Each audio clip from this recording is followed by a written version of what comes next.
And good evening, ladies and gentlemen. Good evening, great leaders and great scholars, philosophers, psychologists, creators of knowledge, lovers of wisdom.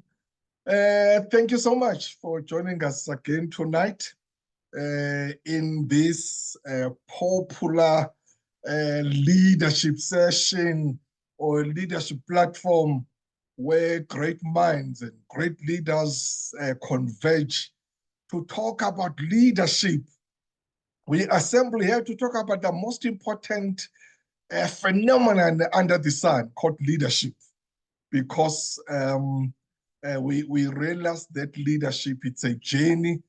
Leadership, it's not a destination. Great leaders need to constantly empower themselves and develop themselves. Leadership or great leaders are those who will learn. I mean, we call it lifelong learning until you go to the grave. You can't be a leader and you are not a learner, and you are not a reader. I always say that you'll be obsolete, and you may as well forget about it and just leave it. Leaders is not for cowards. Also, it's not for lazy people. My name is Mazwe Majola. It's Mazwe Namazwe Majola. My other name, actually, I'm sure most of you don't know it. My other name is Zwelimangele. At least today I've given you all my names. It's Mazwe Zwelimangele Majola. I'm from the Worldwide Institute of Leadership and Development. We are an institution that is crazy and very passionate about leadership empowerment and leadership development. As I said, because we realize that if we can fix leadership, or if you can fix leaders in leadership, maybe we may contribute to our communities. So we meet every Wednesdays here, and we've been doing this since 2020, August 2020. We have been meeting every Wednesdays without fail. We have been so blessed to have been empowered and addressed by greatest leaders from all over the world, who have really addressed us. And then indeed, we've got participants from academics from different institutions or different universities who attend our sessions. We've got politicians who come here, members of the media, they come here. We've got executives, both from public sector, from private sector, community leaders, religious leaders. We've got managers, leaders, professionals from all walks of life. So we are a community of leaders. It's a safe space where we really meet and just discuss, empower each other, correct each other, encourage each other, admonish each other, and let's talk about leadership. So tonight we are dealing with a very interesting topic. But before I do that, let me welcome you, our members, our regulars, those men and women who are with us every Wednesdays, or as much as they can, or as often as they can. We learn a lot from each other. I mean, remember, this is the community of leaders. So it's peers talking to other peers. I always say that the participants who are here, 95% are our past speakers or our past panelists, and they'll come and listen to others. Following week, it will be someone else, they come to this. So that's how we do things. A special welcome to those colleagues who are joining us for the first time. If you are here for the first time, you've never been with us, thank you so much for joining us.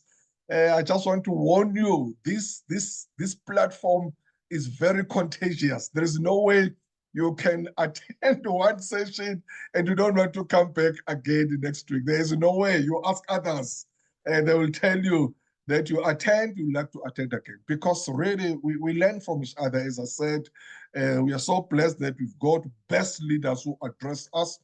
And as leaders, as when we engage with each other and learn from each other, because we come here to learn, to unlearn, to relearn, and to co-learn as leaders. So please If it's your first time, do participate.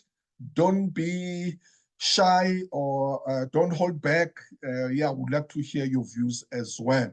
So thank you so much for joining us tonight. It's a wonderful, wonderful session that we are going to have with my brother that I'm going to introduce shortly. But we are discussing about a very important topic. Public leadership is not a job. If it's not a job, what is it? The speaker is going to address us tonight. He argues that it's a calling. So a public leadership, it's a calling. It's not a job. And then that speaker, it's our own, our brother, our leader, our intellectual, who's going to address us. His name is Dr. Cleopas Sibanda. Some of us, we've learned a lot from him. He writes a lot, almost every Sunday. He writes in newspapers, Swaziland newspapers. So he's an avid reader and also a very good writer. But let me just introduce him, then I'll give him the opportunity to address us. Once he has addressed us, then we can ask him a question, then we can engage each other as well. Dr. Cleopas Sibanda is a qualified and experienced Zimbabwean medical doctor. He specialized in occupational health and social protection. He holds an MBCHB degree from the University of Zimbabwe, a Master's of Science degree in occupational health from the University of Nottingham in the United Kingdom, also a postgraduate diploma in occupational health and safety management from the University of Turin in Italy, a postgraduate certificate in occupational health and safety management from the ILO International Training Center in Turin, Italy. I was so glad when I saw that, my brother Cleopas, because I attended as well that center. So I was very involved with ILO at some point in my life. So I know exactly where you started because I started there as well. So it's great, my brother. That is Turin in Italy. And then it's got also a post-graduate certificate in social protection, also from the ILO International Training Center, that is in Turin, Italy as well. He has got a combined 34 years of working experience in the fields of medicine, occupational health and safety, social security, and social protection. He has also written a few books. That is just modesty there. When someone said few, especially when a scholar said a few, you must know that it's just modesty. So it's written some few books. His first book is entitled "The Management of HIV and AIDS in the Workplace Made Easy." Another book, or a second book, is entitled "There is No Democracy at All in Government by Political Party Representatives." And the third book is entitled "Government Must Not Do Anything for Anybody." Government must not do anything for anybody. That is book. The fourth book, which is just pending printing and publication right now, is a compilation of his Sunday Times Eswatini weekly column articles entitled "Topical Discussions, Volume 1 by Sibanda." Or Volume 1, yeah. So Dr. Sibanda is an avid reader, as I've said earlier on, and prolific writer who loves to indulge in political and human and social development discussions. Hence, here we are today. And that is my brother, Dr. Cleopas Sibanda. And once again, thank you so much, my brother. I know you're a very busy person. Some of us, we've been so blessed because we are part of our of our faculty. So we've read a lot, or rather your writings. And I'm so glad that tonight you'll be able to engage with our leaders that we meet every Wednesdays here. Over to you, Dr. Subanda. Once you've addressed, then we'll only take questions from the participants. Welcome and thank you so much. You can address us. Thank you. Thank you very much, Prof. Majola. I hope I'm being heard. You can hear me? Yeah, loud and clear. Yes. Thank you very much. I want to thank you very much for inviting me to this platform to discuss this topic today. And I also want you to thank you very much for setting up the platform in the first place. It's been very helpful over the years since 2020. And we continue to learn from each other from the platform. Without this platform, probably we would not be interacting like this. So for that, thank you very much. And can I please ask you to keep up the good work? And to my fellow attendees, thank you very much for being here and for wanting to listen to what I've got to say. Yes, we know one of the things that the whole world is always grappling with is an issue of public leadership. People want to be leaders of countries. People want to be leaders of cities and towns, of villages and communities. From time immemorial, we have had community leaders, traditional leaders, and so forth and so on. So public leadership is an ongoing concern. It's something that actually drives public life, I would say. And unfortunately, over the years, what has tended to happen, according to my own opinion, is that while public leadership has been there for time immemorial and for a given purpose, we have tended to change public leadership these days to becoming a job or an occupation or a career, where the main purpose is to earn a living or to earn a salary, get paid a pensionable job, get pensions thereafter, and then go home. And yet, that is not the purpose of public leadership. Public leadership's purpose is to solve public problems or public challenges and to prevent them from arising in the first place. That is the purpose of public leadership. This differs from a business leadership whose purpose is to make profit, to make money. Yes, we use resources to solve challenges and to prevent challenges from happening, and those resources must come from somewhere. But the biggest aim of public leadership is to prevent challenges, public challenges, and to solve them. So such a job or an occupation or a career does not just need somebody who can do the job in terms of qualifications, experience, and training, but it also needs somebody who is dedicated and committed to the job and who has got the conviction to do the job and to provide the solutions needed and to prevent the challenges that they need to prevent. And that conviction comes from the heart. It doesn't come from the qualifications and experience one has.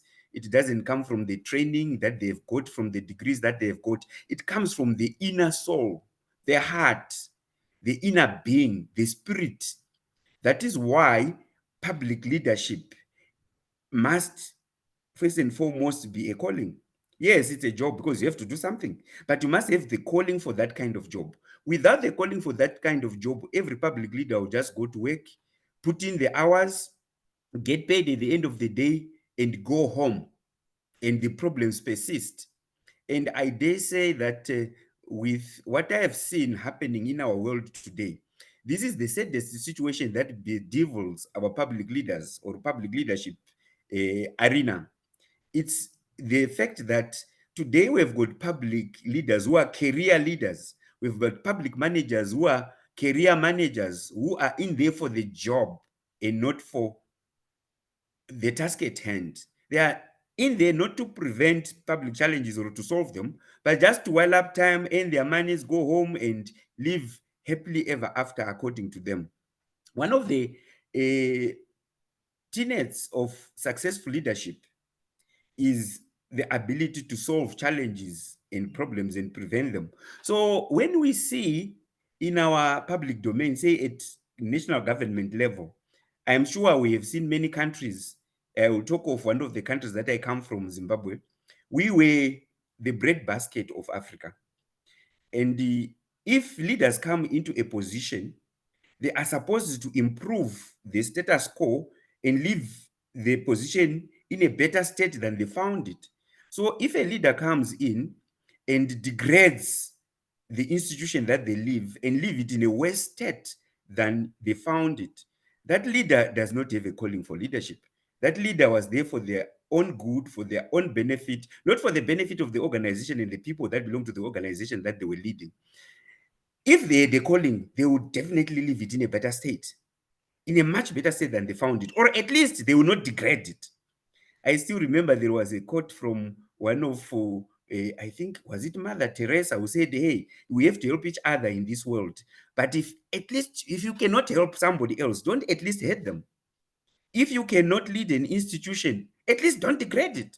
If you cannot improve it, leave it as it was. But if you degrade it, it shows that your calling in that leadership position was not the calling of leadership, but the calling of self-aggrandizement, self-enrichment. And this is the kind of what I'm saying that's not conducive for public leadership. Because in the public domain, unlike in the private sector, it's not about profit and loss. It's about solving challenges and presenting them. And if you can't solve challenges and prevent them, then you are not a public leader. And we see this thing persisting in our communities every day. And we elect people. That's why we keep on changing leaders, presidents, and so forth and so on. And most of the time, someone says that the correct leaders, unfortunately, they are not always on the ballot box or on the ballot paper. It's the wrong ones, the ones that are in there for their own good, for their own self-aggrandizement. I'll give an example that I don't know if we are aware of the fact that the purposes of government, there are only two things that any government must do. It must provide social protection. Number one, it must provide social protection to all its citizens or all the people that it leads. And the next purpose, it must allow the people it leads to enjoy their God-given rights. So any government or any public leader, government leader who comes in who has a calling for public leadership, who allow that to happen, who allow every citizen to provide social protection to every citizen, and to allow every citizen to access their God-given rights. And their God-given rights are simple: the right to life, the right to freedom or liberty, and the right to happiness. Those three, just simple. And the right to life behoves that a leader must then allow unfettered access, availability, and affordability of all the basic needs that support life. If you are a public leader and people are not accessing their basic needs to support life, it means that you are not respecting or aligning yourself with your leadership duties to ensure that the people that you lead access their basic human rights, which are God-given. And the things that actually support life, according to Abraham Maslow, are very simple. First of all, we are talking of shelter. Then we talk of food, health, education, transport, communication, safety, and security. Those are the things that support life. And any leader who has got a calling for public leadership, who would want people to access their basic human rights, which is life, liberty, and happiness, would ensure that as far as access to life is concerned, those 5 or 6 things that I've mentioned, which are basic human needs, are actually accessible, affordable, and available to everyone without fail. But if we look at what we are doing as our countries, we became independent. How many people have got access to food? How many people go to bed on empty stomachs? And what kind of leaders do we have with a calling, whose calling is to make sure that no one goes to bed on an empty stomach? But with increasing numbers post-independence of people going to bed on empty stomach, and we have increasing numbers of people sleeping out on the open streets or in shacks or in squatter camps, and we still call ourselves public leaders. We go to work every day, we come back every day, we get a salary every month, and we work for 5 years, for another 5 years, for another. Now they have worked for, in some countries, 30 years of independence, in some countries, 40, 50 years. I'm talking of independence because before independence, we know that the leadership which was there was not really for the people. It didn't have a calling for the people. It was there for itself. It was colonial leadership that segregated us, that made other people less human than others, that made other people more deserving, more rightful than others. So what about today? 30 years, 40 years after independence, why do we still have a lot of people who don't have basic access to life supporting systems? They don't have basic access to health. They don't have access to education. And yet the leaders themselves actually have got access to those services outside the country. Their children go to outside schools for education, but most people's children are stuck in the public schools, which are poorly equipped, poorly staffed, poorly everything, poorly resourced, and therefore they end up with poor results and poor life outcomes on their own. These things are not difficult. That's why I'm saying that one would probably, one of the things that you would ask me is that, okay, where will our government get the money, for example, to provide everybody with decent housing? It's not like we are the first ones. As long as you have a calling, you find a way. But if you don't have a calling, you find an excuse. If I don't know how many of you guys watch soccer. If you watch the soccer, especially the European soccer, and you watch the stadia where the soccer is played, sometimes they zoom out and show you the whole stadium and its surroundings. And most of these stadia are in built up residential areas. One of the things that probably would have excited you or would have puzzled you is that why is that the residential area around the stadium has got similar houses? It's like a house is built by ants. It's like every house is the same as the other one, and they're on top of each other, and they're the same. Top quality, best houses. Is it everybody built some house like that for themselves to be like their neighbor? No. Those things were done by public leaders with leadership callings. They made sure that they had public housing programs where houses were built for the public and they just come in and occupy on a rent-to-pay basis. And they were given to families. If your father dies before he completes the mortgage payment or rent to buy, the son takes over. The grandson takes over until it's your house. There is no way you can have everybody being able to build a house for their own because we are all poor. 80% of the people in any country, whether rich or poor country, they are poor by the standards of that country. 80% of the British cannot provide housing for themselves without government assistance. They cannot provide medical care for themselves without government assistance. They cannot provide education services for themselves from their own pockets without assistance. But then their government came in and provided that through social security and social protection and through quid pro quos with the private sector. I have said this again and again in Africa that one of our biggest problems as far as provision of public service is concerned is that we want our government, or our government, not us, them, want to provide the services themselves so as to give themselves a chance to put some of the money into their pocket. I will say it now, if I haven't said it before we're hearing me, there is no room for public service provision by government. Government's job is not to provide public services, but is to ensure that public services are provided. Government should never employ one nurse, one doctor, one teacher. They should not. They should leave that to the private sector because they are inefficient in terms of providing services. The services must be provided by the private sector, but the government must make sure that the services are provided by putting systems into place. That's why there are social protection, social security systems. National housing development funds are put in place. They should be put in place under social security, where we have the private sector, I mean, the employer, the employee, the government, and the general public contributing to a national housing development fund, and having a national housing development agency, which is a parastatal, where the government does not just have a say who's to do whatever they want. They have to have a consensus with all the stakeholders there. And then they have to have a quid pro quos with the private developers to say, okay, we'll give you land, you develop houses here of this caliber for this range of people, 2-bedroom house, 3-bedroom house, flats, and so forth and so on. And they are yours until they are paid up by the occupants who will pay rent to buy to you. If they fail to pay rent to buy, those few that fail rent to buy, government will step in and help them and ensure that they actually get it out of them through social work programs. And this is what the Europeans did. They did that. And today everyone is housed. Why are we failing to do that 30 years after independence? People are still staying in squatter camps. People are still staying in mikukus, in sheiks. It's because the leaders that we have, they are just there as career leaders, but not that with a calling. Because if you have got a calling, you go there to do something. You don't look at, as long as I get my salary at the end of the day, then I go back home. Right now, we have got health problems in Africa. In some countries, they've been talking about national health insurance, and you would think national health insurance is a very difficult thing. Nah, it's the easiest thing any government can do. And it's one of the things that every government must do to ensure that every citizen accesses their right to life.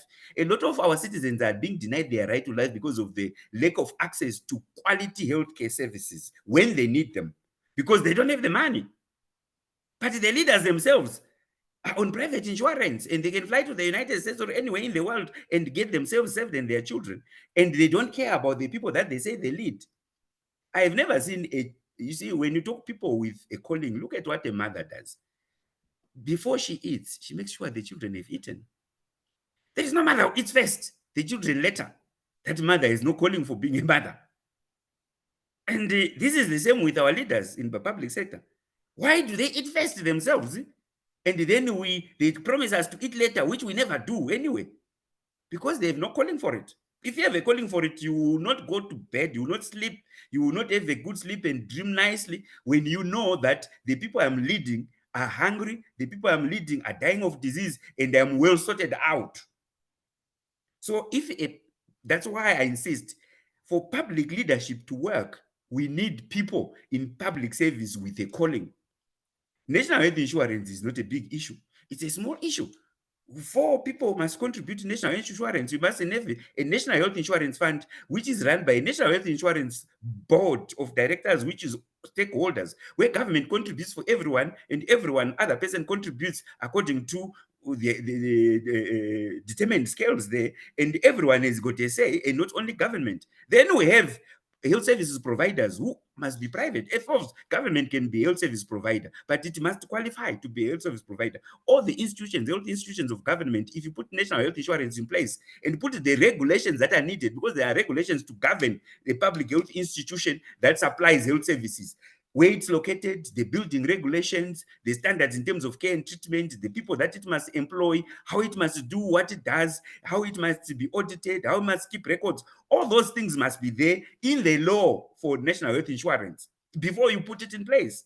And if a government hospital qualifies, they need to be a service provider under national health insurance, and it will then see people, treat them, and bill national health insurance and be paid. It becomes a center, a cost center on its own, an employer on its own. It's not like government is like right now we have government, Ministry of Health employing every doctor everywhere in the world. How can you supervise them? How can you know who is doing what, who is coming to work today and is not coming to work today? And when you put people in place, you may call them managers, but you don't give them the power to hire and fire the people that they manage. So things don't work out. People just don't come to work, because if you say you want to fire them, they go to head office and say, this guy doesn't like me, that's why he wants to fire me. And yet you are firing for not working. So the national health insurance, if it's done properly to bring quality service and accountability, and there will be no corruption, because each institution will buy its own supplies as a business entity on its own. And this is the reason why our public leaders don't want to put national health insurance in place, I will tell you guys, because they will have no power to steal the money. For example, this COVID money, which is stolen because it was lumped together and was supposed to be given, it will be given to every institution according to what it has done, not before it has done something. How can you provide funds to somebody who hasn't worked, who hasn't provided the services? How are you sure that they are going to provide the service? But with national health insurance, service payment is post-delivered, not pre-delivered. That cuts out corruption. And they don't want that because they don't have the calling for leadership. And everyone, imagine every South African, every Zimbabwean, every SADC member state person being on a private medical aid card that can enable them, if we can't get treatment in the country, to be flown to the UK, to be flown to US, to be flown anywhere in the world at an instant, because the card is good payment. That is what national health insurance is all about. Every one of us, even the one who is heading cattle, when they have a problem which cannot be sorted out in South Africa, they can be flown to the USA free of charge with national health insurance. Why are our leaders not doing that if they have the calling for leadership? Because they are just in there for their money. So I can talk a lot, but I hope you have understood the gist of what I'm saying, that in public leadership, because the deliverable there is preventing public challenges and solving them. You could put somebody there who is in there for the money. It won't work. You put somebody, yes, if you are working, you must get some money. You must get paid. You can't work for free. But as a person, the driving force should not be the money that you get. That's why in some countries we find parliamentarians, when the first thing they do when they come into power is to increase their salaries. In some countries, the few parliamentarians who stand up and say, no, no, no, let's provide services first. They will be engineered out of those positions, either at political party level and so forth and so on. And then they will leave those ones who say, okay, guys, it's our time to eat. Let's eat. Those are the kind of public leaders without a calling. So by and large, my conclusion is that I am not saying that people don't have jobs in the public service. Yes, they have. They get a job here. But as a leader of the public service, who influences things, who directs things, who controls things, who plans things, that is the one who causes things to happen on a broader scale. Such kind of people, we should not only put people there who are careerists, qualified and experienced for the job, but no calling for the job at hand. They should have that inner drive, that devotion, that commitment, that conviction that they want to do the right thing by the job that they've been given and by themselves. They want to see people prospering. They want to see public challenges disappearing. They want to see people living happily ever after. If you have such leaders, most of our problems we have today will disappear.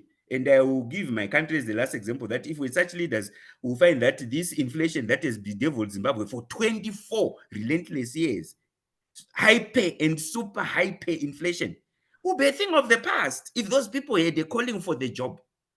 They don't have a calling for the job. That's why we are persistently suffering. If they had a calling at heart for the job, we wouldn't be there. So by and large, public leadership must not just be a job, but it is a calling by nature, and we need to find people with a calling for it and put them in those positions. Thank you very much.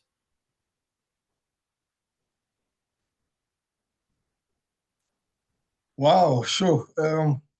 It seems like rather we wish we could just listen and listen and listen and don't stop there, my brother, Dr.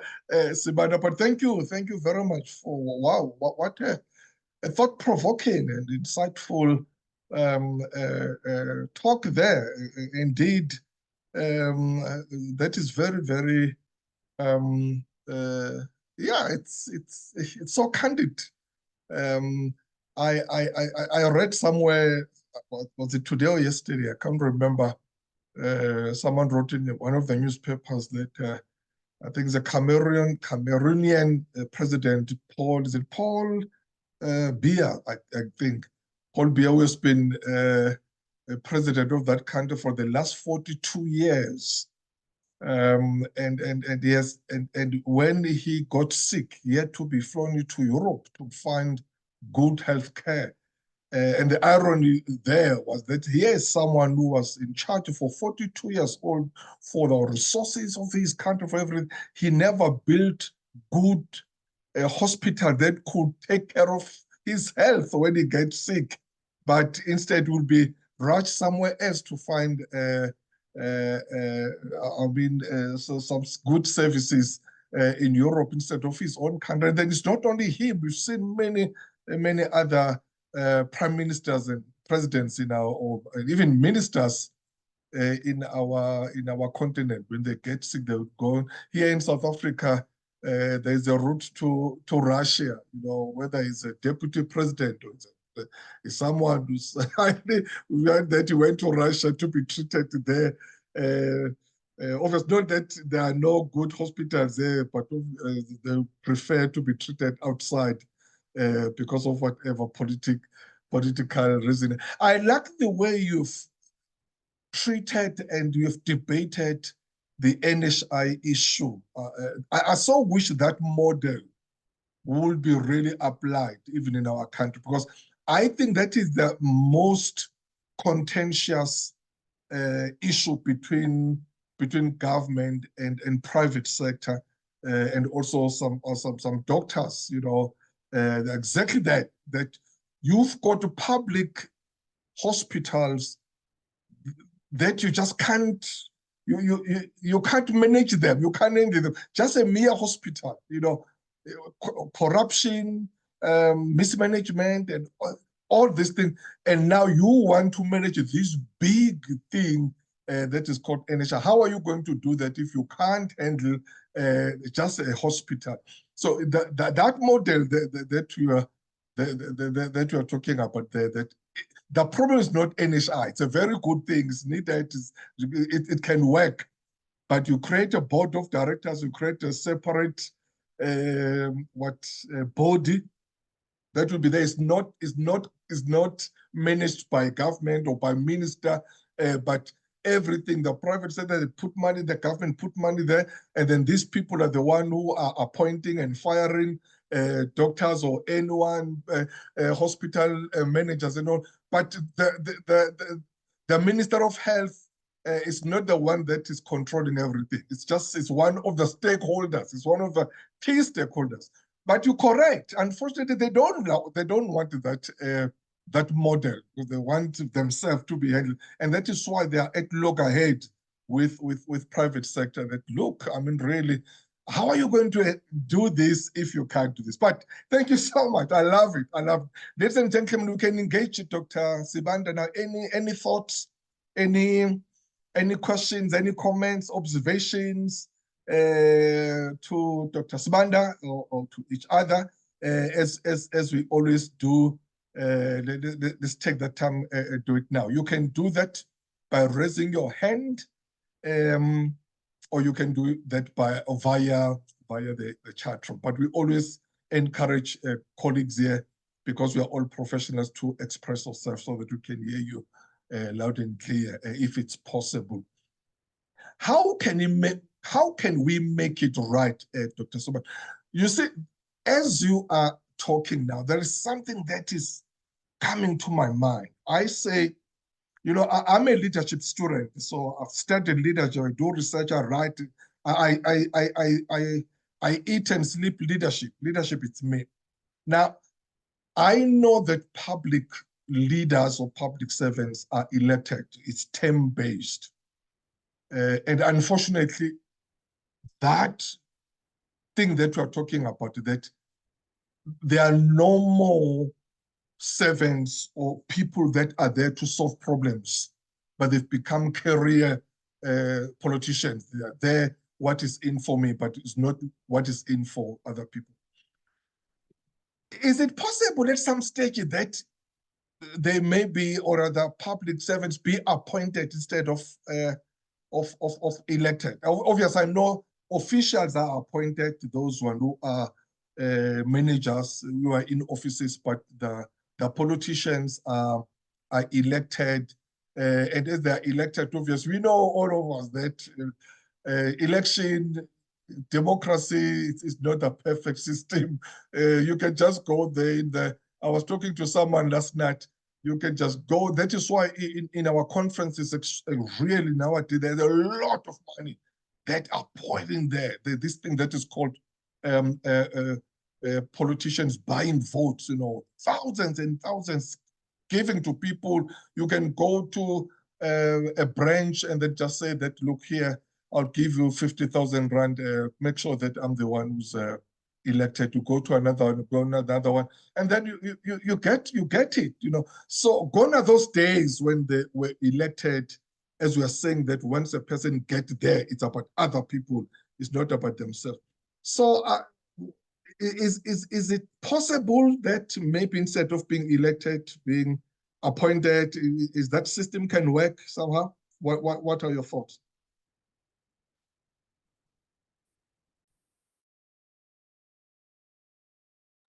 If you can just unmute there, Doc. If you can unmute and start afresh so that we can hear you. Okay. Yeah. I had realized that I was talking and it was muted. I didn't realize that I was muted. So I was saying, Prof, thanks for that question. And actually, it brings me to something that I had hoped to talk about. But, sometimes in the heat of talking, certain things slip your mind. If we had public leaders with a calling at national level, there is, you see, one of the things that I've learned in life as a medical doctor is that there is something called a standard.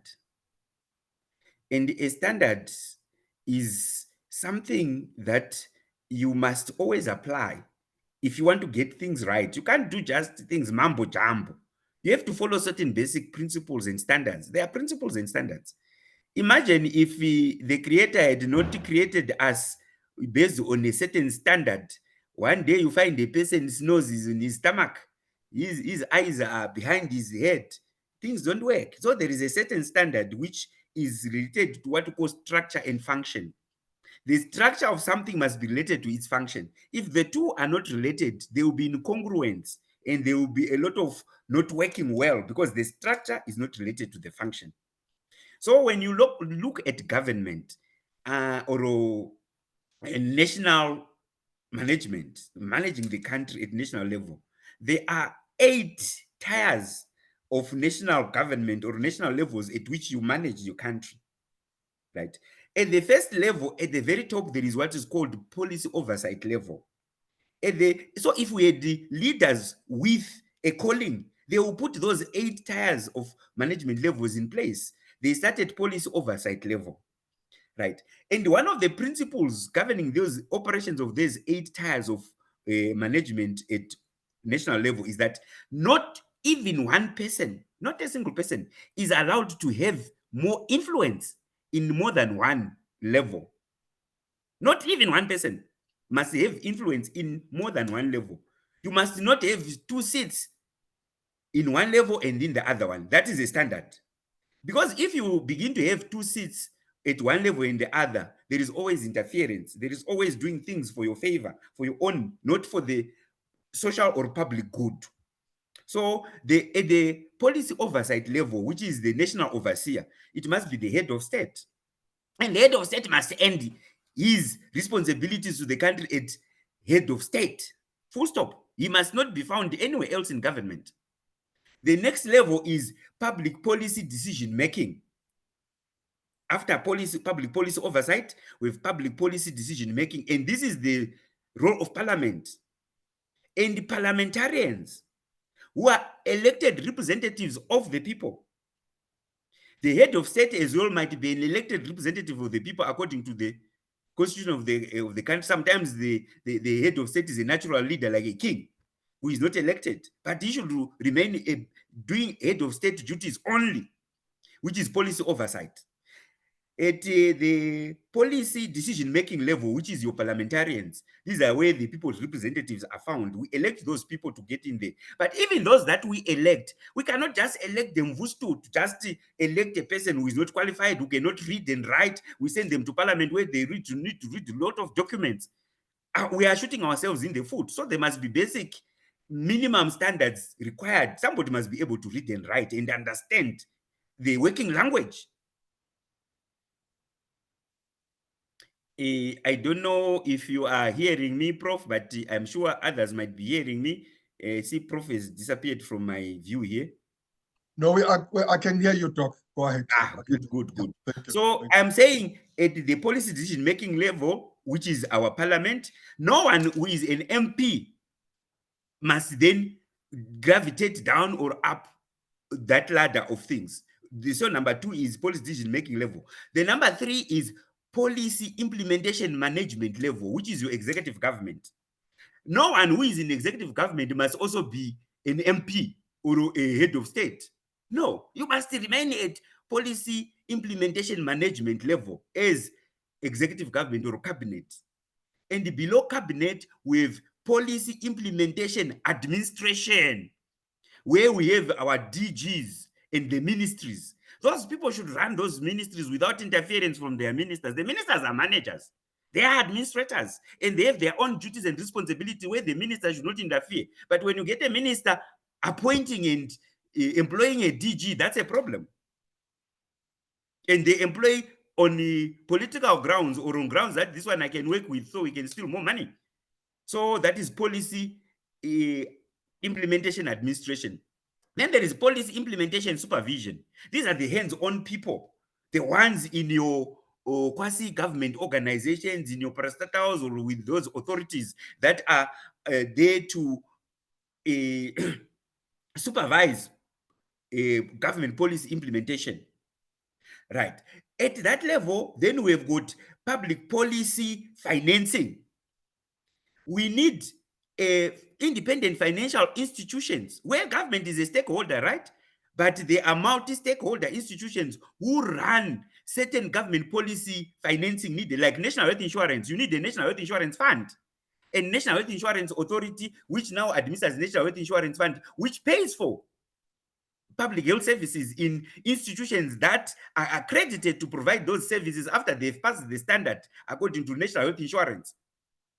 So it's not the Ministry of Health that is going to pay people. It's not the Ministry of Health that is going to employ doctors. Each institution employs its own doctors who are qualified and approved, standard and registered, and who do the job that they are supposed to do. They work the way they are supposed to work, and all that is put in place in terms of rules and regulations by National Health Insurance Authority through the National Health Insurance Fund and through the National Health Insurance Act.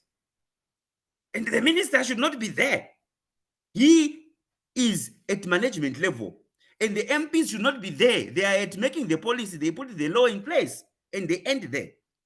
So National Health Insurance Fund should be the public policy funder.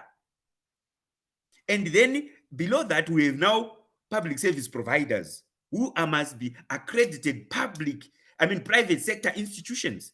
If the government wants to also join in, it's going in as what is called the public sector private institutions, or the public-private sector, where the government has got a hospital of its own, which they register under National Health Insurance as a service provider, and it must meet all the standards that everyone else is meeting, not to be having favors done for it because it's a government institution, because that is not a government thing. It's a public health thing under National Health Insurance. And if the government health institution does not qualify, it will not be designated as a service provider until it qualifies. And there are qualification criteria, a lot of them, from staffing, equipment, places, routines, and all those things, and they will be audited. So the government will then have its own private hospital, which it employs, and each hospital employs its own people and hires and fires them, even if it's a government hospital, because National Health Insurance will pay the institution itself for services rendered, not for services to be rendered. Do you know why we are having a lot of money stolen in the public health sector? It's because people have money for services to be rendered. And when you give them money and they don't render the service, what are you going to do? The money has disappeared. In National Health Insurance, you are paid for services rendered, not for services to be rendered. You present your invoice. I saw Mr. Majola here. I treated him for this. We did x-rays. We did this. The total bill for his treatment is 82,000, is 120,000. The National Health Insurance payment system kicks in and says, okay, approved. At the end of the month, Mr. Majola's bill and many other people's bill, put in one check. Here is the people that you saw. Here is the money for it. And all that payment system is agreed on. They are called what is relative value schedule, the tariffs for each procedure. They are there, and it should be part of the law. There are tariffs for every procedure, tariffs for consultation, tariffs for the cost of a needle, tariffs for the cost of a syringe, tariff for the cost of everything. And the public service provider, health service provider, must provide those and get paid. That's why National Health Insurance is the best thing. And each hospital buys its own stuff, its own materials, it hires its own people, it fires its own people. What it means is that for nurses and doctors, you can be fired from hospital A and be employed by hospital B. So instead of having one employer as the government of South Africa, you have as many employers as there are health institutions in the country, which is good for people, because now there will also be competition for workers, and the people will be bumping up their salaries here and there to try to compete. So people will also get what they are worth in terms of the remuneration that they will get from the public sector. So you can see now, then the last one, I think is number 8, is what you call auditing. The power to audit should not rest with government, but the power to audit, you see, it should rest with the policy makers. You make a policy to achieve a certain end result. So public policy is a health services policy is made by Parliament to achieve a certain result. Parliament has got a responsibility to know with our policy and after it has been implemented, is it achieving the intended results or not? If it's not, why? And what can we do to make it achieve the intended results? So they should use private sector auditors, not government auditors, to audit not just the money, but the process as well. It's not about money. When people think of auditing, they just think of the money, but you need to audit the process. Is it being done correctly? Are people spending 2 hours, 12 hours? In some countries, people spend 24 hours in the queue at the hospital. That is untenable. So the process is flawed. How long does it take for somebody to get saved if they walk into an institution, a health institution? It should be less than 30 minutes. But if you find people are spending 2 hours or so, there is something wrong there. Plus, of course, if it's as far as the payments done to institutions is concerned, are they up to standard? Were they paid for what they were supposed to give? So you can see, if we have those standards in place, the structure of government, and without interference, with every one person at one level, knowing minister should be at you should end your job at public policy management level as at cabinet. You should not go to the ministry and interfere with the DG, and you should not appoint the DG. The DG must be hired on given criteria of a DG of a given ministry with the required qualifications and experience for that ministry, plus with also the calling for the job in terms of what they've done before. Because people say, how do we know somebody is calling? Of course, if you look at them, you can tell there is a calling. Look, what have you done? What if you want to be a medical student in Europe, they just don't take you because you passed. No, no, no, no. They look your character, personality, and behavior. Then they can tell you, oh, this one, if we make them a doctor, is the kind of guy who can kill people. And there are nurses. There is a nurse in the UK who was convicted of killing children, deliberately killing children. They missed out on that aspect of a character, personality, and behavior. That this one was just a simple murderer. Now, if you employ a murderer as a doctor, you are in serious trouble. Because this guy can kill people in a way that cannot be seen. If you employ a thief or a fraudster as a bank manager, then you are in serious trouble. Or as an accountant, then you are in serious trouble. So that kind of calling as well can be assessed and should be assessed, qualifications and experience. So as far as I'm concerned, one of the biggest letdowns as far as our government system in Africa is concerned is interference. We find one person is head of state, he's head of government, he's a minister of something. Everything at all levels. So you can influence whatever happens there. You approve something there, you go on and approve it down there, you approve it down there until it gets into your pocket. Head of state should be policy oversight, full stop. MPs should be MPs. That's why in the United States, let's, for example, MPs, the congressmen are not going to be the White House leading government. If you are talking to the White House to be a government minister or a secretary of state or secretary of something, you relinquish your position in the Senate or in the House of Representatives. You are not going to be there. You must not be there. You will be interfering with stuff. You go there to ask for approval of certain policies. You are the maker of the policy. You are also going to vote for its approval. You are actually giving yourself a double whammy there in terms of advantage. So you don't do that. Let's put those levels where they are. If we manage to do that, that is our first step. That is a standard which we should follow. If we don't follow that standard, we continue with this chaos, where you will find that, for example, I will tell you this in my book that I wrote, the heads of public institutions, which are very important public institutions, like the head of the police force, the head of prosecuting authority, the head of the judiciary, those people should not be appointed by anybody. They should be elected by the people because they are there to serve the people, not to serve an appointing authority. So if you put a JCE, Chief Justice, who is appointed by a president, what if a president needs to be prosecuted or arrested? Will he arrest him? Because he can be fired before he arrests him. Or if he tries to arrest him today, tomorrow you find himself fired. So he won't. But if the guy is elected by the people as Chief Justice, of course, there are qualifications and experience and all people who present themselves, I want to be Chief Justice. Then we will elect our Chief Justice. And the president cannot remove him. And he can go and arrest the president if he needs be.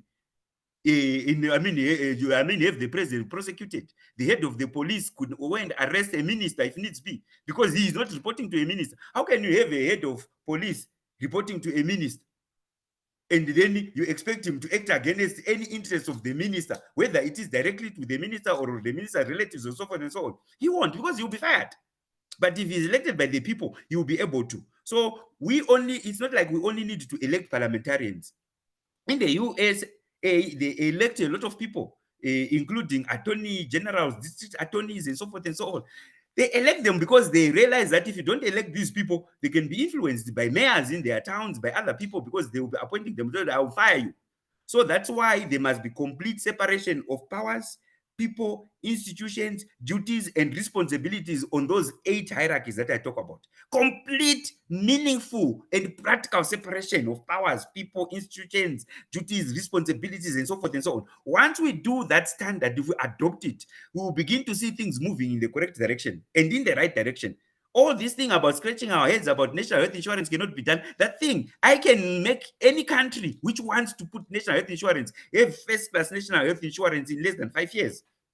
I can make any country have first-class national pension fund in less than 5 years.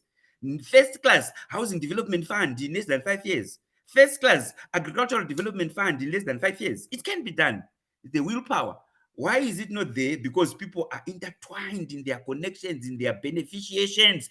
They've got certain things that they are doing which they are benefiting from, and they think if they change to that, they will lose that benefit now. So they just postpone it until they're out of power. Then they leave it to somebody else because they have no calling for the job. They're calling for the money. That is the problem. I hope I have tried to answer some of the questions that you asked me. You have, my brother, you definitely have answered. I see a hand there from my sister, Dr. Tandiwe Gama. I thought about her as we explained, because she's a psychologist, and then of course they've got all these standards as well. And maybe she may talk about it. Dr. Gama, over to you, my sister. Oh, Prof. First, good evening, colleagues, to everyone on the call. And Dr. Sibanda, wow. I sit here, my mind is pacing. At one point, I think I'm hearing you. At another point, I realize that you're operating at probably 2 notches above in terms of what you're articulating. But thank you so much. Mind-boggling for me, thought-provoking, and to some extent, I think almost discouraging. Not from what you are saying, but upon reflecting on our state of affairs here at home. You spoke of if I can take you back, when you mentioned leadership as a calling, for me that landed well, and I could hear that. But the minute you started articulating and using that model on public sector and government, that's where I thought, wow. In this case, I think I don't know if it's a question or a comment, but for me, that model that you spoke about within the public sector, more so within the South African public sector.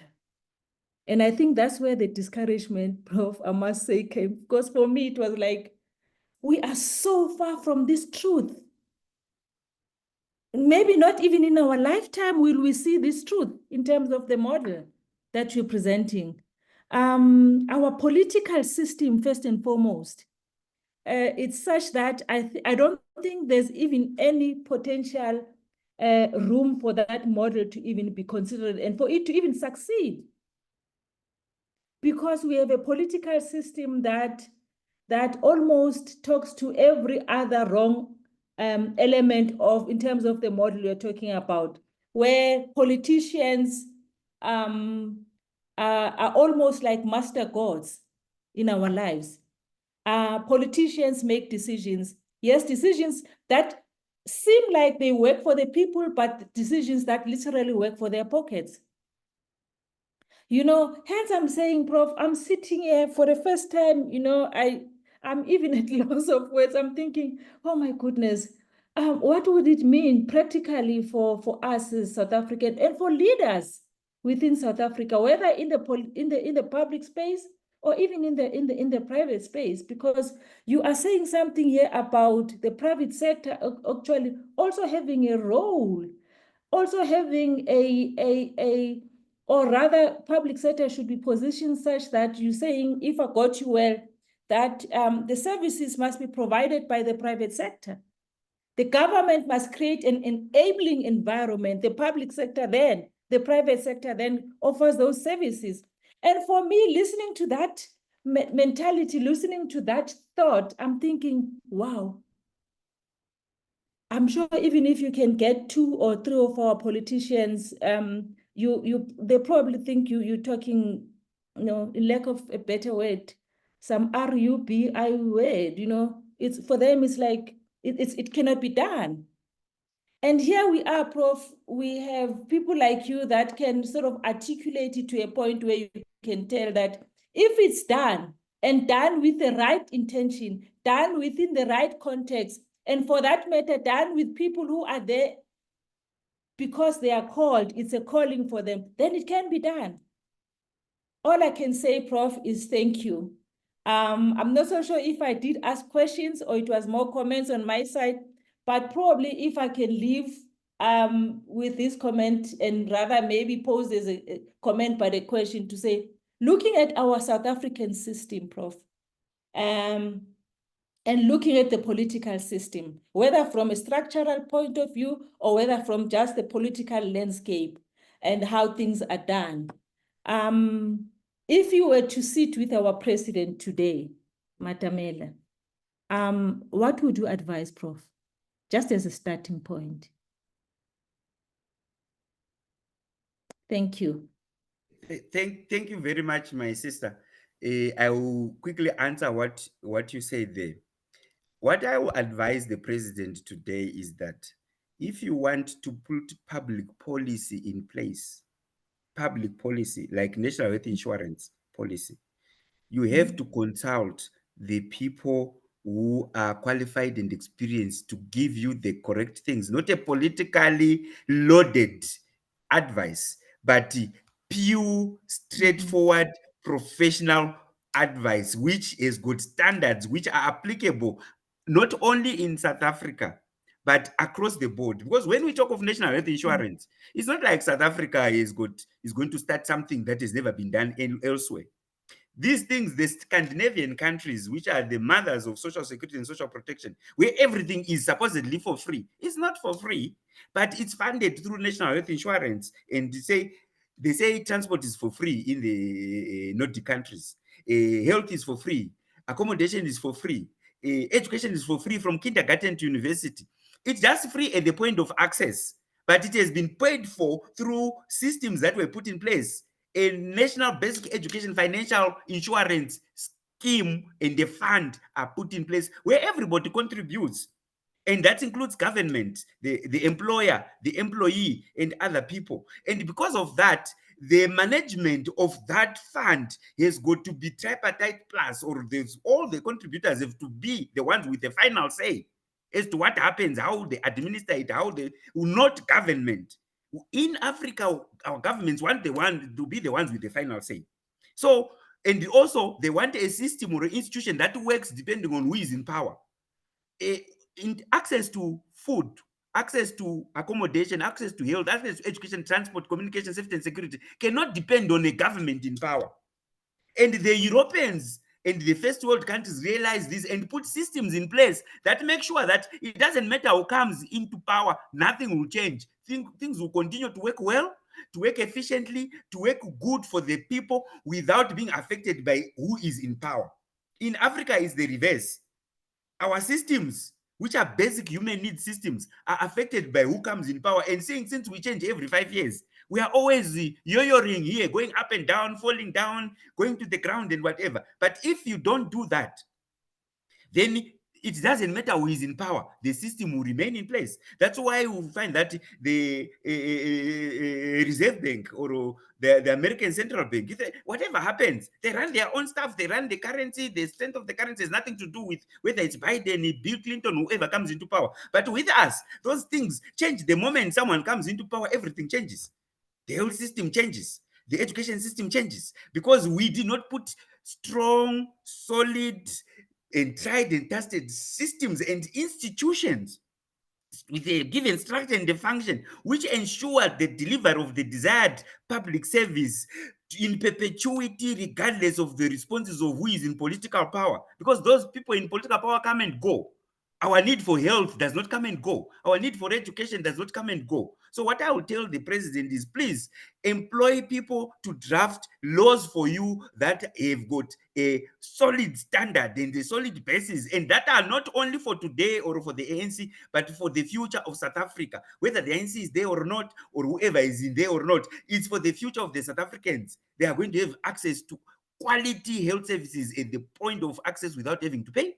They will have quality education without having to pay for it, but it will have been paid for in the background by them, their parents, and other people. And there is the systems by which you can say, okay, you contribute so much per month from this, the employer contributes. See, when we talk of education, I'll give an example in South Africa. Who benefits from education? The employer, I mean, the student themselves benefit, the parents benefit, the employer benefits, the government benefits. So all those people who benefit must contribute to the basic education national insurance fund for that, for education.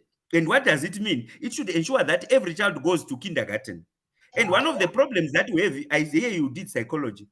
One of the problems that we have in terms of crime in South Africa, which people I've always said and I continue to say, criminal mindedness is not inborn. Being a tsotsi is not something that you are born with. There are no genes for tsotsis. There are no genes for thieves and murderers and so forth and so on. We are all born pure, but we are socialized and educated and trained to be that by our upbringing. The people who bring us up, the environment in which we are brought up, will make us tsotsis. And now, if you look at education, that 85% of the learning of a child's character, personality, and behavior happens before they are 2 years of age. And by the time they are 7, 100% of that is done in terms of character, personality, and behavior. You can only try to change here and there, but with very little success. The default character is already in there, and it has been inbuilt there. So what would government do? It will prioritize education and say early childhood development and education is very important. And you must also educate the parents that whatever you do, your child learns from you. No one ever sat down to teach their child Zulu or Xhosa or Swati. But by 2 years, the child can speak fluently. Where did they learn from? They learned from you, listening to you, seeing you. And now language is very complex. I've been trying to learn Siswati here for 16 years and I still break it down.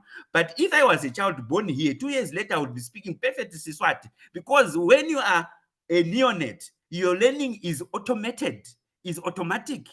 You learn without knowing you're learning. You learn without wanting to learn. You learn all sorts of things. If I can learn language and speak fluently language at 2 years of age, what other things which you don't know have I learned? You can see my character, personality, and behavior. I can have learned from you because that's what you taught me. So the environment, if you now go and say, oh, we need to educate our people and we need to put this basic education in place and make sure that our kids, when they are 2 years of age, they at least go to kindergarten to find out how much bad stuff were being taught by their parents and try to correct them and try to teach them good stuff while their minds are still malleable and ductile and they can still be taught. And by the time we are 7 years of age, we have good citizens and we will have no robberies, no rape cases, no murders and so forth and so on down the line. But that all comes from an education policy that recognizes where you learn, what you learn, and how you learn it. And our education system is not recognizing that because it is just something that we do as long as somebody goes to school. We think education starts at primary level or at high school level. No, education starts the day you are born. The minute you are born, you start to learn and you start getting educated. And your character, personality, and behavior is cast in stone by the time you are 7 years of age. And that is your default character, personality, and behavior.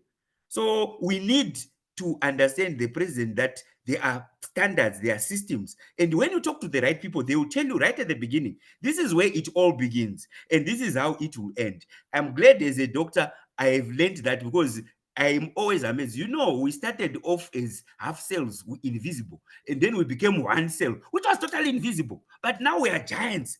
And if you told somebody that we came from this and you grew up into such giants, somebody would say, no, you're lying. But that's exactly what we do. And same applies with these things that I'm talking about. People start to learn those little things as little kids, then they grow into big time robbers, rapists, murderers, and killers when they grow up. But they started from there. That is where the root is. So government must put policies in place that talk to the challenges and their origins and ensure that down the line, we've got a good product. We don't have the products that we begin to grapple with. It's too late trying to grapple, putting people in prison there and there, because recidivism is very high, because it's in their character, personality, and behavior at default, which they were taught when they were young. One of the things which you should learn about language is that when you have a difficulty speaking the language which you learned later on, you automatically fall back to your mother tongue, because that is the default language that you learned. Same applies with your character. When you have problems, you just default to the character that you learned as a kid. Thank you very much. Powerful, powerful. Thanks, Doc. Thank you very much. Let me take now my brother, the Mandla Ntlanganiso. Mandla Ntlanganiso is the CEO of Boxing South Africa. He has been doing a great job there since he has taken over. Mr. Ntlanganiso, over to you, my brother. Thank you very much, Prof. Good evening to all the colleagues. Good evening, Doc. Very awakening, talk that you are giving us as public servants. I thought I won't miss this one because, Prof, we've got a responsibility as public servants, because when Prof saying that it's for social protection and social security, whatever that we do, that there are those vulnerable citizens that are dependent on us as public servants, He further says that it's all about enjoyment and access to God-given rights. Imagine you can't go home because the public servant have failed to construct a road, whilst there is a budget that have been allocated by National Treasury. Prof, for me, I think the first step as South Africa, I think we've dropped the ball when it comes to even the term called leadership.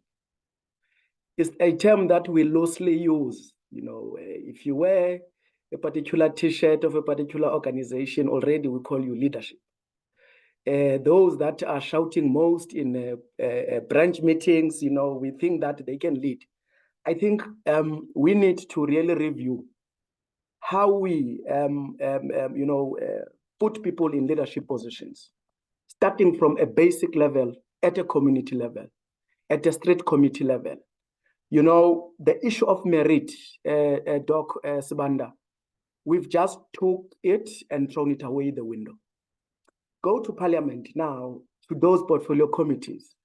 You see some of our leaders, you can see that the person is unprepared. No pen, no notebook, coming to discuss an annual report of a particular entity. It tells you that from that posture that we have people that are not supposed to even be there from the word go. That's the first thing. Two, that I think is very important, is that we need a woke citizenry. We have developed a citizenry that for many times we accept what we are being given as the public or as citizens, Prof. To saying that we wait for 10 years, on the 11th year is then that we start to make noise. You can't tell me now after 30 years, Prof, that we still have schools that are still using, that don't have running water ablution facilities, schools. Whilst we are a country that I believe that we are not that poor, but it comes back to leadership. How do you prioritize? I once quickly, Prof, went to facilitate a workshop of a particular municipality, I won't mention it, from a mayor, MMCs across the board. But the level of discussions there, talking about papers, cleaning papers and so forth, a municipality that is blessed with forestry, that is supposed to be talking about, the engineering part, of forestry, coming up, maybe an institution that will be able, to regenerate that forestry, to make sure that, there can be economic viability along, those lines. So I'm trying to say that we've dropped the ball. Where we call people leadership, you know, because we've got public leaders, you know, who don't even know what they are supposed to do. Why, when I go to Home Affairs, when I go to a public institution or any public institution, I have sleepless nights. Firstly, it's the queues, because I already waited for a call that were not being answered just to answer a call. You know, in our public institutions is such a very, very, you know, a problematic situation. Moving further is that the issue of professionals, Prof, are sitting here. I can see on the list here, there's doctor, prof, doctor. Many of the professionals have moved away from the public sector. They focus more on the private sector or the academia because they get frustrated when it comes to them, you know, working at public sector, because there is no movement there when it comes to issues of service delivery, you know. But my question that I want to ask Udok is that how do we as professionals that are here can influence? Because at the end of the day, as you said it, the political muddling when it comes to administration and governance makes some of like me and you to saying that I rather go and do my own private thing, you know, other than being told by a politician on what must I do, you know, without even following a proper procedure. So that's the question that many of the professionals who got that calling, who wants to really deliver for the public, have just decided to turn a blind eye on these issues and take another route of doing their private issues whilst having all the skills and ideas. And that is a phenomenon that is happening all across Africa. But I think Rwanda is changing things. You will correct me there, but I think there is some progress in Rwanda when it comes to the issue of public service. So that's the question. What is it that we can do, me and you, those that are professionals, having all the papers that they've produced, all the answers are there, but they just decided to move away, you know, from the public sector because of all these political meddling. Let me pause there. Thank you very much, bro.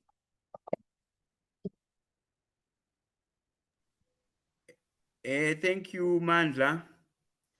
I will briefly answer that one, which by saying that I think I have spoken a lot about it in terms of us as professionals. We must continue to impress upon those in government that if they are going to do things, they must do them correctly and according to best practice standards, which are there, which are only known by the professionals. So we have to tell them the best practice standards that must be followed in any situation, and then to say that you must do this, they will refuse. I will tell you, I was once employed by one country to look at their workers' compensation system, and that is my specialty under social security and the occupational health, workers' compensation. And I've actually been doing a project that also encompasses South Africa in terms of strengthening their workers' compensation system amongst other countries that I'm working with within the SADC, a project sponsored by the Global Fund. But this country was not part of the countries that I have been working with under the Global Fund project. It was another country that asked me to look at their workers' compensation system. And a system is put in place by the law, legal policy framework. You look at that because that is the basis of the system that is they are running, is based on that law. So when I reviewed it, I said, okay, we've got a problem here. For many years, your workers' compensation system has been designed to benefit certain people and pocket the money, which is excess workers' compensation fund, as if they were private profits derived from open or a free business enterprise. And yet it's a compulsory system of public administration where people are supposed to contribute certain premiums just in case their workers get injured. And if they don't get injured, that money should be retained in the system to improve service delivery, especially to do with improving operational health and safety standards and services in place. But if that money then is excess money is pocketed by people as profits, you are defeating what you wanted to start off with as a public policy, because a government, according to international best practice standards, should not be making a law to force a person to become private business for a private individual for private benefit. If the law is forcing you to contribute some money, it must eventually accrue for public benefit, not to a private individual. So I was like, okay, these are the standards. They agreed with me with the standards. They asked me to get money for them to change the standards to be best practice international standards. I tried to get money from the EU. They got about 85 million rands to do that. That's workmen's compensation. But when the time came to implement it, they decided, no. We don't want to implement this one. And even the EU guys were there in that country trying to implement it. They sent them back and they sent the money back. And they continued as they were doing, because part of the people who are policy decision makers were beneficiaries of that lax public policy, which allowed public funds to end up in somebody's pocket as private funds. But that does not mean that we should not continue talking about the correct standards. I'm saying that you can have a disabling situation like that, but you should continue to say, this is not the correct standard. One day, like what happened in Rwanda, one day, a good leader will come in who will listen and who would try to do the right things because they've got a calling for it. At the top, it could be an accidental thing, that a good accident, that we have a good leader who walks in there and does the right thing. But in many of our public leadership positions, we should make it deliberate. Besides the national government leadership level at the top, in all our institutions, public institutions, in our ministries, in our parastatals, in our municipalities, we should make it deliberate to try and put a standard in place that sieves out leaders who are not having a calling for the job, and sieves in leaders who are or have a calling for the job. And we can put that standard in place. It can be done. What we should continue to do, Mandla, is as professionals, don't give up hope. Keep talking. One day somebody will listen to you. God willing, I hope, in your lifetime. Even if they don't listen to you now, write it down so that when you are dead, one day somebody will pick it up and say, but this guy was telling the truth here. Let's go back and do it. And hopefully we'll do it. We can't just give up, because if we give up, we've lost everything. We, especially giving up hope. You can't give up hope. We still have to be hopeful, even beyond our grave. We still have to hope that one day somebody will pick up that metal and do the right thing. Thank you. Perfect. Thank you very much. Thank you so much there. You know, in Gauteng, the Department of Social Services, I'm sure many of you colleagues, you know about this story. There was a time when NGOs were complaining that they were not getting funding and they were not funded, but it became a huge thing here in Gauteng by different NGOs not being supported by the department. And it happened that we were told that the more than 500 million rand was returned to Treasury as underspent by the former MEC of Social Services. So what Dr. Sibanda is really talking about, you begin to ask yourself that here's a person running this department, and if we are called really, and you know that there's money being allocated to this department to be used, and then there are people who are complaining, are crying, but the money is it's not used. It's returned to you know, it's really criminal. You know, it's criminality. In philosophy and in accountants as well, they always believe that everything has got a reason under the sun. So I think if I were to go to the former MEC Mbali Hlophe and ask her, but what happened? Why? She would say something, I'm sure. She would say, no, Prof, you know, we couldn't spend that money because it was this and this and this and this and this. But those things are very, very demotivating and are very troubling, that why then there is money underspent. It's not only Social Services Department in Gauteng. Obviously, we can pick up many different examples from different government departments with underspent because the project's not completed on this, and then, you know. So I mean, what you are saying, Doc, is very, very important. It's very, very touching. Any other thoughts, ladies and gentlemen? Let me take last two. If there is anyone want to engage Dr. Sibanda before we close, maybe two colleagues. I'm being generous here, and the bonus that I'm giving you. So in the last two, I see handy there from because I don't see any new one comes in, but then I'll take Dr. Tandiwe Gama again. Dr. Gama, over to you, my sister. I'm so sorry, Prof, but yeah, I was prepared to back off if there's anyone else that was going to ask. What I wanted to just sort of hear from Dr. Sibanda in terms of, and this is a follow-up more or less to Mandla's question about what would be his advice to us professionals sitting here.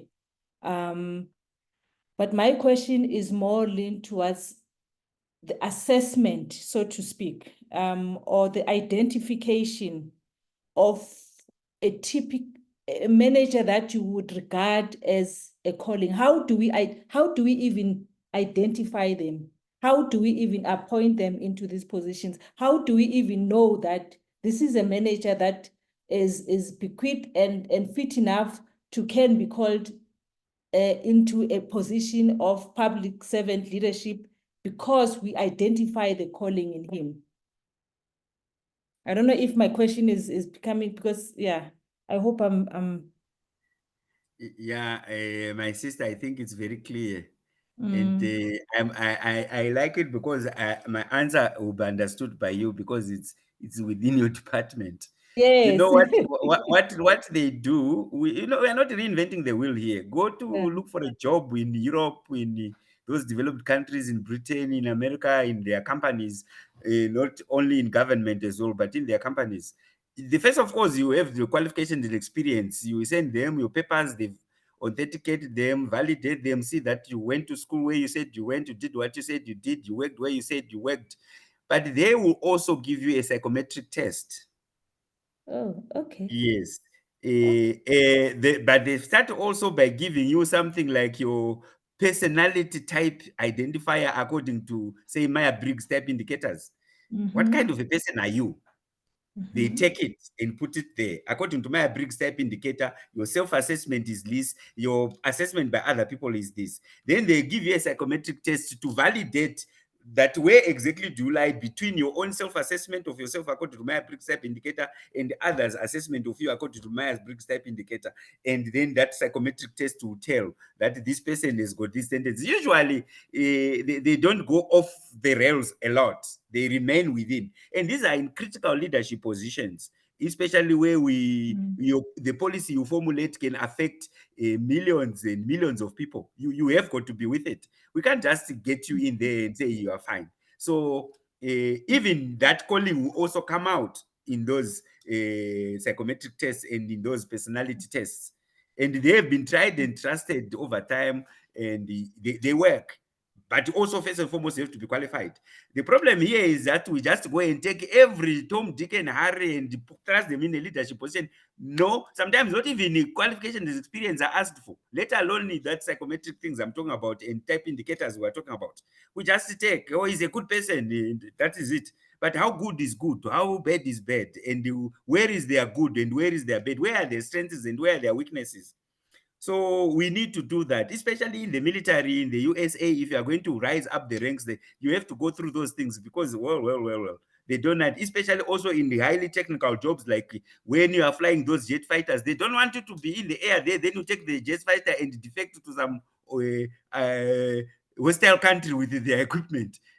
So they must know that you are less likely to do that in terms of character, personality, and so forth, and also in terms of psychometrics. That's it within your purview, I'm sure. Thank you very much. I hear you. I hear you so well. Yeah. Thank you. Thank you. Thank you so much, Dr. Thank you. Thank you very much, Dr. Gama. Thank you. Professor Zide, I would like you to thank the speaker. But before you do that, my professor, let me just remind our colleagues here, probably those who have not heard as well. There is a book project that we are embarking on, and we are writing a book, or we'll be publishing a book early next year, sometimes next year. And we are requesting contributors. If you'd like to contribute a chapter, it's a book about women, the power of leadership, or the power of women in leadership. So you can just write a chapter there. It's about 5,000 words that you can just write. So you'll be very pleased, Professor Zid, that we've got more than it's around 25 confirmed contributors already. So there's a lot of excitement. People want to write. So you can see that it has really so much interest in the excitement. There are colleagues even in this call who have already confirmed. But if there is anyone who still want to confirm, please do contact me as soon as possible, because we might come to a stage where we close and say we are oversubscribed. We don't want to write a Bible, a huge thing that people won't be able to be interested in reading. But yeah, it's very encouraging that there's so many people who have really confirmed so far. That's a project that we are having, ladies and gentlemen. Please, if you don't want, it's not only for women. We have got men as well who will be writing chapters. It's men and women. So it's the fact that is the leadership or is the power of women, but you've got men as well. So those who have not confirmed, please do confirm. Dr. Sifuko, I know that you always write, my brother, but we haven't confirmed, so I don't want to assume this time around. But I know we are always there. Do confirm, Dr. Sifuko, if we are in, and others as well, if not confirmed.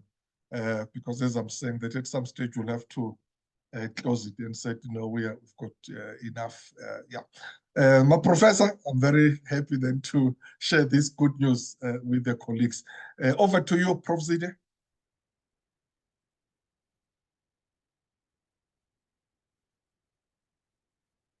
Is Prof. Zide still with us? Good evening, my professor. Yeah, go ahead, my friend. Am I audible enough? Yes. Yes, we can hear you. Yeah. Thank you so much, Dr. Sibanda, for such a powerful, instructive presentation. Each time when we listen to such powerful presentations, we always feel that we want some more and more and more. And indeed, today you have touched on so many aspects of leadership, particularly when you address the issue of leadership not being a job, but a calling. And it is so practical that even at a very lower level, one can understand what leadership is all about. When you touched on public leadership, I think this is where the challenges of African leadership is all about. Because if indeed we would take into account what public leadership is all about, we would certainly do as you suggest. And so with those few words, we really want to thank you so much, Doctor, as well as thank the all the colleagues who have spent time with us this evening. Thank you so much. And back to you, my professor, and thank you so much. Bye. Thank you very much, my professor. Thank you very much. Here's the book that we wrote, Women in Leadership, Breaking the Glass Ceiling. Also, it was, we've got different contributors there, and then it was forwarded by Professor Phumzile Mlambo-Ngcuka. So it's a project that we had. Another book that we wrote, this one was written by 3 of us. Abdul Siwal, Professor Gordon Zide, and myself. It's South African Leaders Challenges since 1994. And then another book that also from this platform, Leaders in Leadership. And then it was forwarded by Professor Chilita Marwana, who was very active in this platform at some stage. So when I'm saying we are doing another project, so it's not, I just want to encourage you to say it's not our first time, or it's not we are doing something we haven't done before. And then they're all exclusive books and other major books. Stores. So please, if you want to join us again, you can do that. Dr. Sifuko wrote a chapter here, and then also Dr. Sifuko wrote a chapter here. That's why I say it's someone who is always always contribute a lot. So thank you very much, ladies and gentlemen. My brother, Dr. Sibanda, once again, thank you so much. As Professor Zide has already, thank you. We will come back to you again. Please do come back and just empower us. We're so inspired and empowered tonight. Thank you for your time. I know you're a very busy person, but just to avail yourself, it means a lot to us. Ladies and gentlemen, we meet every Wednesdays, as I said earlier on, especially those colleagues who joined us for the first time. We meet every Wednesdays. Next week, Wednesday, we'll be here with another great, powerful speaker with another topic as well. This is what we do here. There's no time where we will really let you down or you'll go out and regret coming here. Instead, you wish you could continue or come back again. So we'll meet again next week. Same time, same place, same details, everything the same. Please do join us again. The session is adjourned now until next week, Wednesday. Thank you very much, and God bless you. Thank you, and goodbye. Thanks a lot. Thank you very much. Thank you. Thank you. Goodbye. Thank you. Bye-bye. Thank you, leaderships. Thank you, guys. Bye-bye.